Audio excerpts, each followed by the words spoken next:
नमस्कार साथियों, स्वागत है आपका आपके YouTube channel DRX Ajay Dubey. मैं आपका मित्र अजय दुबे।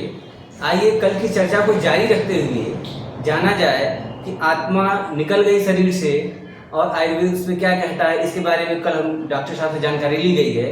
उसके बारे में आगे आयुर्वेद क्या कहता है और क्या क्या उसके बारे में है, उसकी जानकारी लेने के लिए स्वागत करते हैं वैद्यराज डॉक्टर कुमदेश पाठक जी का।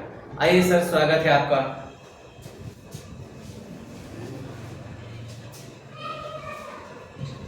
नमस्कार दोस्तों, नमस्कार दुबे जी, धन्यवाद। यह है कि आपका कल प्रश्न जो था और जो प्रकरण था आत्मा के साथ 24 तत्वों का था। 24 तत्व निकल गए, 24 तत्व मैंने गिना भी दिया।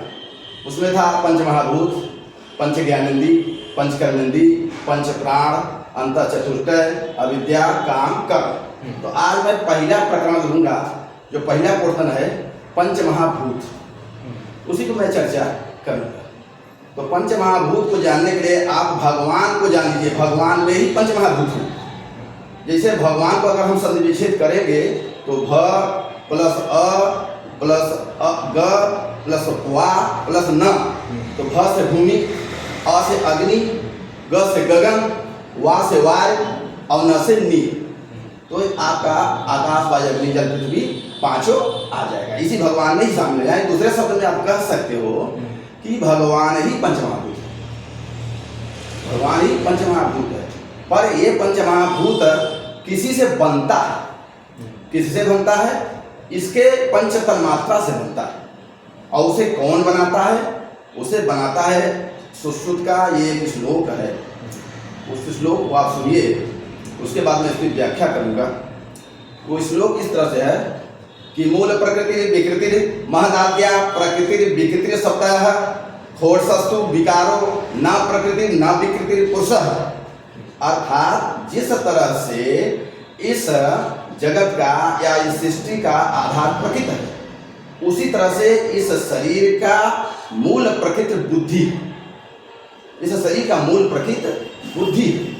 इस बुद्धि से ही 7 तत्व उत्पन्न होते हैं। वो है महदाद, जिसमें महत और अहंकार प्लस पंच तन्मात्रा है।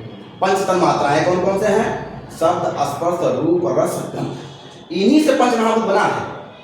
इन्हीं से पंच महाभूत बना है, जिसे आयुर्वेद इस तरह से कहा खम वायुरापः क्षितिज तथा शब्द स्पर्श रूपम च रसश्च गंधो तद्गुणा तेषा में गुणो पूर्वो गुण वृद्धि परे परे पूर्व पूर्व गुणश्चैव क्रमशो गुण से स्मृतः। माने एक जो है तन्मात्रा दूसरे तन्मात्रा के साथ लगता जाता है तो अगला पंचमहाभूत बनता जाता है। यह शरीर के अंदर ही बनता है। तो पंचमहाभूत बन के आता है, इसलिए ये उसका बना हुआ रूप है। इसीलिए इसे विकार कहा जाता है, विकृति कहा जाता है। विकारो खोटसस्तु विकारो, खोटस विकार में एकादश इंद्रिय है, वो पंचमहाभूत है। जब एकादश इंद्रिय में 5 महाभूत जोड़ेंगे तो 16 हो जाएगा। ये खोटस विकार। खोटस विकार इसलिए कहा जाता है कि जो उत्पन्न तो होते हैं पर किसी को उत्पन्न नहीं कर सकते, इसलिए बेकार को बेकार समझ के जला दिया जाता है। वास्तव इसी बात का जो है समर्थन गोस्वामी तुलसीदास जी भी कर रहे हैं। कैसे कर रहे हैं? क्षिति जल पावक गगन समीरा पंच तत्व यस यधम शरीरा। ये शरीर अधम है।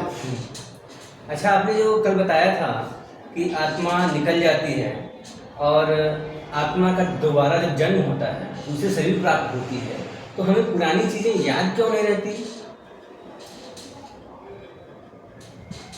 मन चलिए ठीक है, आपका प्रश्न मैं समझ गया।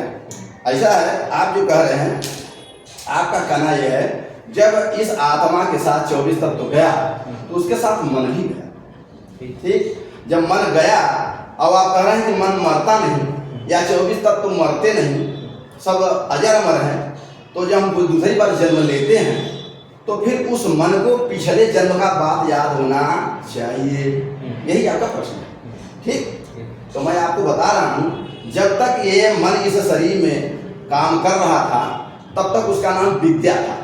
क्यों था? उसके ऊपर जो है रजतम का जो 2 दोष होते हैं रज और तम मन के, उस पे जो है मन पे तम का आवरण नहीं था।